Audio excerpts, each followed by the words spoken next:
Më shumë se 2/3 e njerëzve që jetojnë në familje në Bashkimin Evropian posedojnë shtëpinë e tyre, përkundrejt 32% që jetojnë në banesa me qira.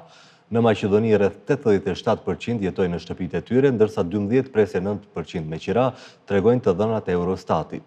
Sipas këtyre të dhënave të fundit, në fakt, në vitin 2024, më shumë se 2/3 e popullsisë që jeton në familje në BE kishin në pronësi shtëpinë e tyre, që është pak më pak krahasuar me 69% në vitin 2023.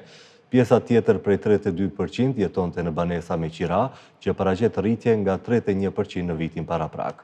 Për Maqedoninë dhe vendet e rajonit, të dhënat e fundit të disponueshme të Eurostatit janë për vitin 2023, prandaj pjesa më e madhe e njerëzve jetojnë në shtëpi në pronësi, edhe atë në Shqipëri 95.5%.